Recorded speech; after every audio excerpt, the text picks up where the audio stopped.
Bueno, aquí estamos, con todas las ganas, como siempre, para que compartamos todo lo que es la información, también para que opinemos, para que comentemos sobre los temas de la actualidad, poniendo el acento en la política. En estos tiempos tan convulsionados, tan complejos, tan difíciles, por lo que atraviesa toda la sociedad argentina. Tiempos realmente dificultosos para todos, sobre más que nada para los hogares más vulnerables, como consecuencia, bueno, de esta inflación que se viene dando desde hace tanto tiempo en la Argentina y que provoca lo peor que puede traer la inflación, que es comer el valor adquisitivo del billete, de los salarios, de los sueldos, de las jubilaciones. Y frente a este nuevo escenario político que lleva adelante la nueva administración política nacional encabezada por Javier Milei, con estas ideas absolutamente nuevas, distintas a lo que nosotros conocíamos, pero esto es así porque más allá de matices, más allá de diferenciaciones que había entre una u otra administración que tuvimos en el pasado, desde el año 83, hablemos desde la democracia recuperada para acá, con radicales, con peronistas, más allá de algunos matices, algunas diferencias, el esqueleto, por así decirlo, la hoja de ruta era la misma, y variaban algunas cuestiones, pero llegó Milei, como lo dijimos desde un comienzo, con la clara intención de poner primero a la política y después al país patas para arriba, cambiar todo lo que teníamos hasta acá conocido y poner en práctica, o intentar por lo menos poner en práctica, otro modelo, otro estilo. Ayer lo charlamos acá el 7 p.m. con el senador nacional por Salta, Juan Carlos Romero, que es uno de los integrantes de esta comisión bicameral compuesta por 8 diputados, 8 senadores, que tienen que empezar a analizar el decreto de necesidad y urgencia con el que arrancó la gestión de Javier Milei. Apenas asumió, creo que ya lo tendría, ¿no? Nos imaginamos con la figura de Federico Sturzenegger atrás, estos decretos de necesidad y urgencia. Ayer nos contaba el senador Romero, son 386 artículos, puntos que tiene, y a la vez también creó lo que se conoció como la ley ómnibus, que fracasó con todo éxito, como se dice, en el tratamiento en particular. Y a partir de esa propuesta, Milei lo que busca es cambiar la matriz política del país, con ideas totalmente distintas, diferentes, y para eso se basa en el 56% de apoyo que tuvo en las urnas. Y como dice la dirigencia de La Libertad Avanza, muchos se pueden sentir mal por las políticas que lleva adelante el gobierno liberal, pero nadie, y eso es absolutamente verdad, es un dato de la realidad, como siempre me gusta decir, porque Milei en la campaña dijo: acá voy a hacer esto, yo voy a hacer esto, quiero ir por esto, quiero privatizar esto, quiero cerrar esto. ¿Se acuerda ese eslogan o ese aviso publicitario donde Milei aparecía tirando papeles de un pizarrón diciendo fuera, fuera, fuera? ¿Se acuerdan, no? Bueno, y muchos lo cuestionaban, decían, pues ¿cómo va a hacer eso? Bueno, en definitiva, y ahí está el dato de la realidad, es que más del 55, casi el 56% de la gente apoyó eso, y por eso ganó la segunda vuelta, y por eso hoy es presidente. Pero bueno, ahí están, esas son las ideas que quiere llevar adelante. Obviamente que se está encontrando con un escenario totalmente no dispuesto a resignar fácilmente este modelo tradicional, que es el que mencionaba ayer el senador Romero, que es como se manejó la política siempre en la Argentina, repito, con alguna que otra variante entre radicales, peronistas o el propio Macri, pero Milei vino y dijo, no, yo pateo el tablero, como se dice en política, y hagamos otra cosa. Y eso es lo que hoy la tiene a la sociedad enfrentada en lo que algunos llaman una nueva grieta. Yo no me animaría a decir eso todavía, porque a lo que asistimos es a la resistencia, llamémosle lógica, esperada, de una oposición, particularmente el kirchnerismo, que por supuesto que iba a pelear con uñas y dientes para no perder los privilegios que mantuvieron durante 16 años, y que hoy estamos viendo cómo se manejaban. Hoy vamos a comentar, vamos a arrancar con eso, con dos temas nacionales de una trascendencia enorme. Uno que tiene origen judicial, pero que impacta directamente en el tema político, y el otro es netamente político, con una decisión que se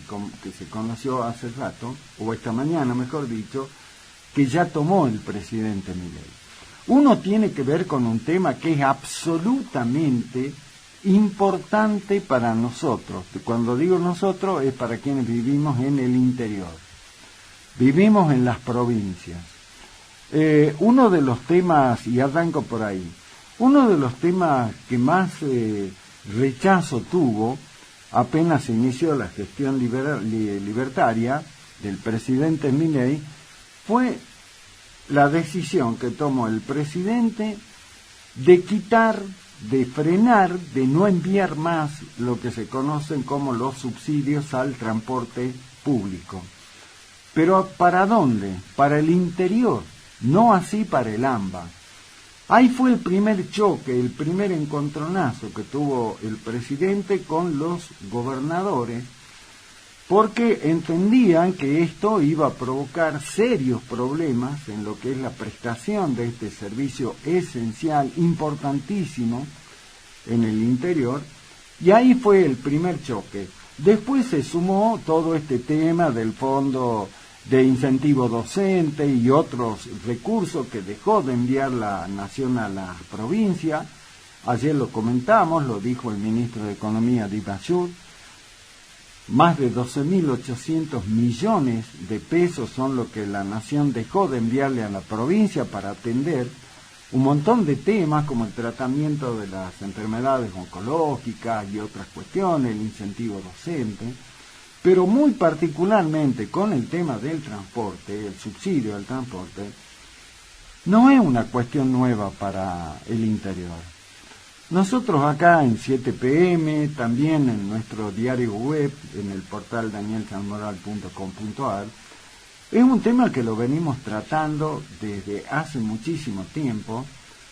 hablando particularmente con quien es el titular, el presidente del directorio de Saeta, que es la empresa que lleva adelante la prestación del servicio público de pasajeros en el área metropolitana. Y en reiteradas oportunidades, Claudio More, el presidente, nos contaba y nos decía que había que estar permanentemente peleando con el gobierno nacional durante la gestión de Alberto Fernández para que se envíen en tiempo y forma los magros recursos en subsidios que recibía la provincia. Siempre Claudio Montt recalcaba y decía que cómo era posible que del paquete, o sea, de la torta, del montón de plata que eran los subsidios al transporte, el AMBA, Área Metropolitana Buenos Aires, se llevaba el 85% de los recursos y el 15% restante se lo tenían que distribuir las 23 provincias. Una cosa increíble, una inequidad que era imposible de justificar con ningún argumento. la famosa doctrina Neurus. ¿Se acuerda el profesor Neurus de Hijito, cuando repartía, que decía uno para ti, otro para ti, otro para ti, 1000 para mí? Bueno, más o menos eso es lo que hacía la nación. Y ya eso provocaba serios problemas porque había, como digo, una inequidad, una asimetría enorme en cómo se distribuían los recursos. Bueno, a pesar de que esos recursos eran magros, apenas llega Milei, dice no les mando más. Y le dice a los gobernadores, si ustedes tienen algún problema con el tema del transporte, arréglensela como pueda. En pocas palabras le dijo eso, yo más plata no le mando más. Y a partir de allí comenzó este grave problema que afectó a todas las provincias. Hubo reuniones entre los gobernadores. Ahora existe la posibilidad de lo que se llama la comunicación a través de Zoom, de manera tal que los gobernadores estuvieron permanentemente hablando de este tema, buscando cuáles iban a ser las alternativas, y una de las alternativas, dada la necedad absoluta de Milei de no mandar más estos recursos, y algunos gobernadores ya dijeron en su momento, bueno, iremos a la justicia. Aquí en Salta, nosotros lo charlamos al tema en ese momento con quien es hoy el asesor jurídico del gobernador de la provincia, de Gustavo Sáenz. Hablamos del doctor Abel Cornejo, y le preguntamos al doctor Cornejo en su carácter de asesor jurídico, y le dijimos, bueno, ¿cuál es está analizando la provincia el gobernador Sáenz, al igual que otros de sus pares, hacer una presentación judicial? Y en ese momento, cuando hablamos con el doctor Cornejo hace 2 semanas atrás aproximadamente, y nos dijo el gobernador lo está analizando al tema, porque otros gobernadores ya habían arrancado con este tema. Algunos dijeron, no nos queda otro camino. La mayoría, y entre ellos está el gobernador Sáenz, que tienen un perfil dialoguista, que no quieren decididamente ir a la justicia, porque cuando vos en una disputa va a la justicia es porque se terminó el diálogo. El gobernador Sáenz, con la característica que lo define, dijo, no, esperemos, busquemos caminos, hablemos, expliquemos, digamos que este recurso es esencial, bla, bla, bueno. La cuestión es que la provincia hasta ahora no hizo esa presentación, pero sí otras. Tal el caso de la provincia de Chubut, cuyo gobernador, Ignacio Torres, recordemos que Ignacio Torres es un gobernador radical, Ignacio Torres no anduvo con vuelta, no tuvo, no compartió la idea de Sáenz, no dijo, no, esperemos, dialoguemos, no, dijo, nada, me han quitado este recurso, yo me voy a la justicia federal y hago el reclamo. El gobierno de Chubut, entonces, con Ignacio Torres, su gobernador, hizo la presentación ante el juzgado federal de allí, juzgado federal, con competencia nacional, obvio, y hoy, hace rato, se conoció este primer fallo de la justicia federal con el tema del Fondo Compensador del Interior, de los subsidios al transporte, y la justicia, el juez federal de Rawson, falló a favor del gobierno provincial de Chubut y contra el gobierno nacional. Esto fue en el transcurso del día, cerca de las primeras horas de la tarde, se conoció este fallo, que sin lugar a dudas tiene su origen en la justicia, pero tiene una enorme repercusión política. Yo les voy a compartir con ustedes, porque en esto hay que ser muy preciso, porque voy a apuntar qué es lo que dice el fallo de este juez federal, repito, de Chubut, se llama Hugo Ricardo Sastre, este juez, donde dice que resuelve hacer lugar a la medida autosatisfactiva, así está escrito, solicitada por el gobierno provincial de Chubut contra el Estado Nacional, Poder Ejecutivo Nacional, Secretaría de Transporte. Y en esto, el fallo de este juez federal de Chubut dice que Nación, escuchen esto, y ahí está la importancia, el trasfondo político que tiene este tema, que dice que Nación se abstenga de dictar y o ejecutar cualquier acto que persiga la eliminación y o reducción, no puede ni eliminar ni reducir el fondo compensador del interior con significación en el transporte urbano y suburbano de pasajeros en jurisdicción de la provincia de Chubut.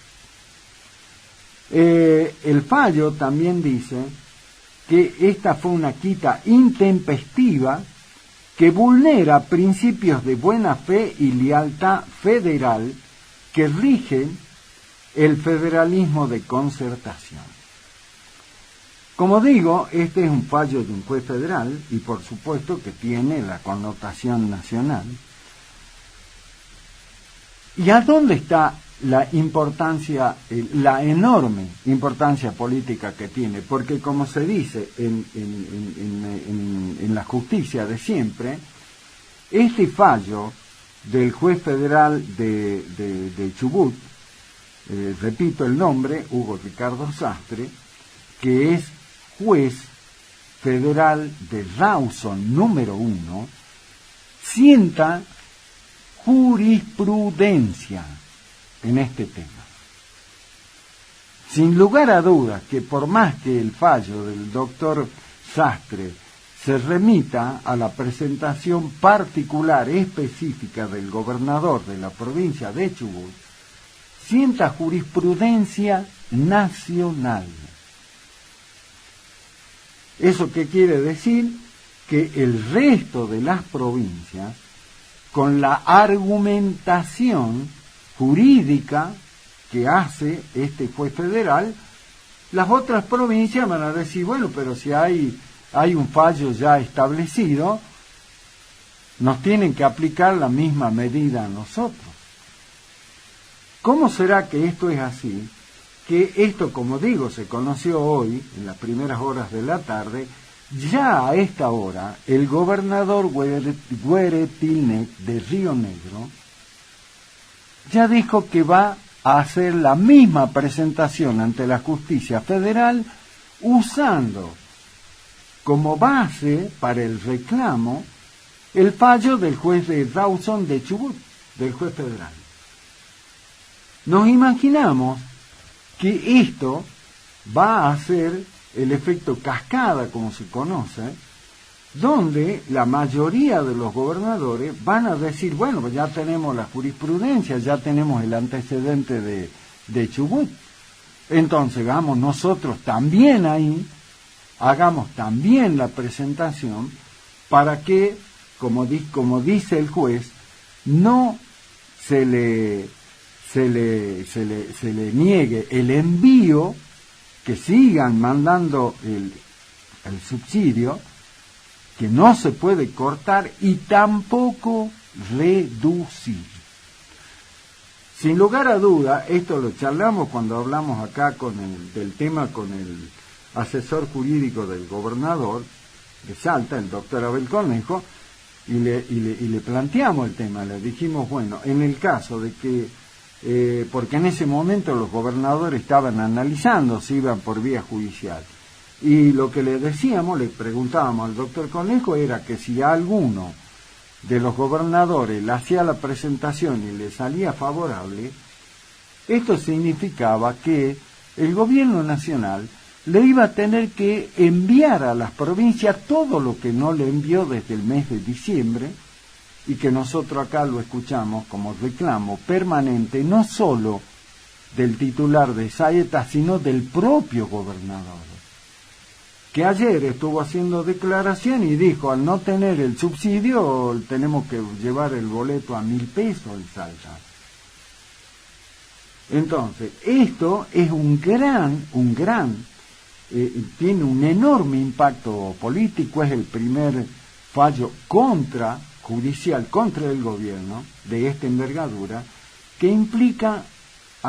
o mejor dicho, involucra a todas las provincias. ¿Esto qué significa? Que la nación le va a tener que enviar a las provincias lo que le dejó de enviar en diciembre, en enero, en febrero, hasta que el tema, porque este es un fallo en primera instancia, de un juez en primera instancia, un juez federal en primera instancia, donde seguramente por la envergadura del planteo, porque es una disputa entre la nación y las provincias, va a tener que terminar más temprano que tarde en manos de quién, y de los supremos, de la Suprema Corte de Justicia de la Nación, que será la que se va a tener que expedir sobre este planteo en un tema de fondo. Sabemos los tiempos de la justicia no son los mismos que el resto de los mortales, así que seguramente este antecedente va a significar que la nación le envía a las provincias el recurso de los subsidios, hasta tanto la Suprema Corte, que seguramente va a ser la instancia final donde se va a definir el tema, repito, falle de manera definitiva. Pero mientras tanto las provincias lo van a tener que recibir. Por eso digo, fallo favorable a la provincia de Chubut, a la presentación de su gobernador Ignacio Torres. Ahí se sienta jurisprudencia. Ya el gobernador de Río Negro, Hueretilnec, dijo que va a seguir la misma vía, y seguramente con el transcurso de las horas, de los días, vamos a ver también otras presentaciones en la justicia federal de otros gobernadores. Veremos finalmente qué pasa en Salta, porque recordemos que uno de los caminos, siguiendo la postura política de siempre de Gustavo Sáenz, una política dialoguista, el martes hubo una reunión importante acá en Salta, si bien no hubo definiciones definitivas, no tenía por qué haberla, pero hubo el primer acercamiento entre un grupo de gobernadores encabezado por Gustavo Sáenz con el ministro político del gobierno, abriendo instancias de diálogo, donde ahí también se generó alguna posibilidad, y esto lo comentábamos ayer, de que se retome el diálogo. El gobernador Gustavo Sáenz volvió a referirse a ese tema y dijo que mantiene su idea original de seguir buscando caminos de diálogo, y le pidió al gobierno nacional un pacto de gobernabilidad, algo de lo que nosotros hablamos acá siempre, porque apenas asumió Milei, Gustavo Sáenz fue uno de los primeros que envió gestos, porque como decimos siempre, la política muchas veces es más gestual que verbal, y Gustavo Sáenz envió gestos diciendo: vamos a garantizarle la gobernabilidad al presidente Milei, pero en ese momento ya decía Gustavo Sáenz, pero también que él nos garantice la gobernabilidad a nosotros, a los gobernadores. Ahora volvió a hablar del tema y dijo: hace falta un pacto de gobernabilidad entre nación y provincia. Ayer también, cuando hablamos con el senador Romero, con una larga experiencia en el tema de ser gobernador, lo fue 3 veces de la provincia, le consultamos y le pedíamos su parecer sobre esta postura del gobernador Sáenz, y Juan Carlos Romero dijo que le parecía absolutamente acertada la decisión política de Gustavo Sáenz de buscar caminos, de seguir buscando o de retomar los caminos del diálogo, porque considero que esa es la forma en que debe existir la relación entre provincia y nación. Así que ese es un tema que seguramente debe haber sido muy, pero muy bien recibido en el seno del gobierno provincial, en Saeta, porque es lo que venían reclamando. Así que de acá en más veremos, porque ya como digo, Hueretinec del Río Negro se suma al planteo de Chubut, seguramente otras provincias avanzarán y veamos cómo va a reaccionar el gobierno nacional ante esto, que no le queda otro camino que respetar el fallo de este juez federal, y le va a tener que enviar a las provincias lo que le vino reteniendo en temas subsidios hasta ahora. Ese es un tema nacional. Y el otro es lo que anunció hoy el vocero presidencial, Manuel Adorni, quien, después de lo que se conoció de este informe que reveló el ministro de Justicia de la Nación, Mariano Cuneo Olivarona, sobre estas gravísimas irregularidades que se detectaron a través de una auditoría que se hizo en el INADI, el vocero presidencial anunció hoy el cierre de el INADI. Manuel se llama Adorni, dijo que la idea del gobierno de Milei es cerrar definitivamente el INADI, dado la constatación, la comprobación que se hizo a través, repito, del Ministerio de Justicia, que detectó que esa era una de las cuevas de corrupción más importante que tuvo el gobierno kirchnerista. El informe que hizo esta auditoría detectó cosas increíbles que son las que se están conociendo ahora en un organismo que tenía un presupuesto de más de 1.150 millones de pesos en el año 2023 y donde, entre otras irregularidades, se detectó que había, escuchen la cifra, 7.000 expedientes que debían ser tratados y que nunca se trataron, nunca tuvieron dictamen, más de 7.000. Aparte de eso, se detectó el gasto millonario en sueldos y alquileres. La máxima, la frutilla del postre en esto fue que en uno de estos organismos, del INADI,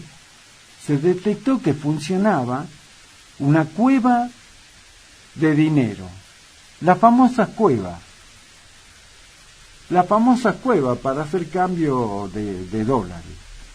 en una oficina que pagaba el INADI, el alquiler y demás.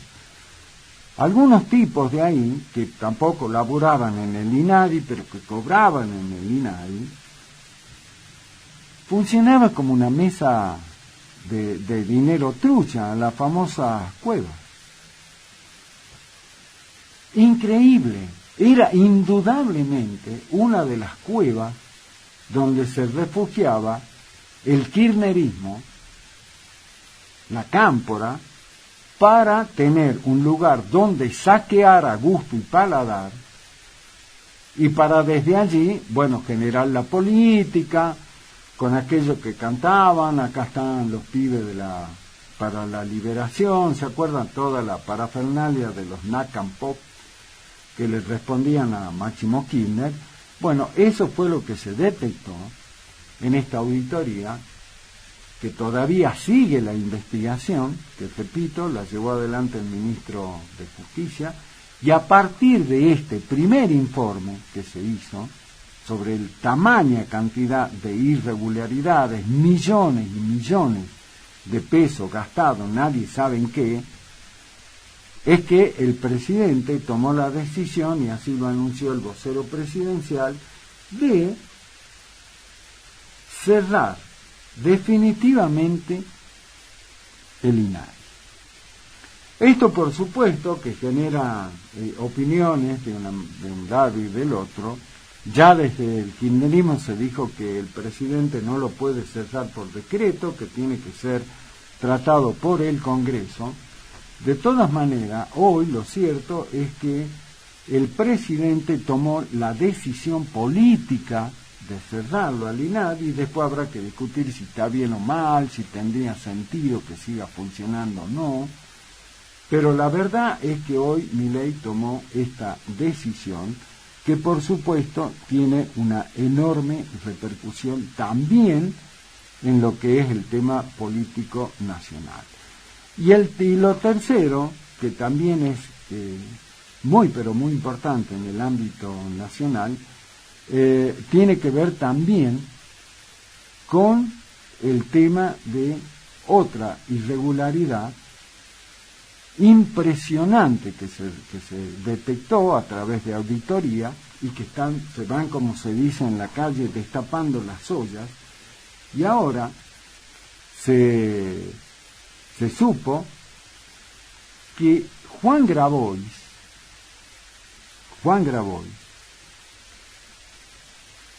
durante la gestión de Alberto y Cristina Fernández,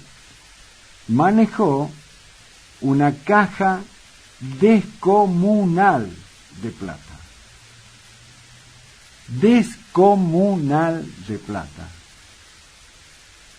Grabois manejaba un fondo fiduciario, que fue lo que ahora ya el ministro Caputo y el presidente decidieron que van a cerrar,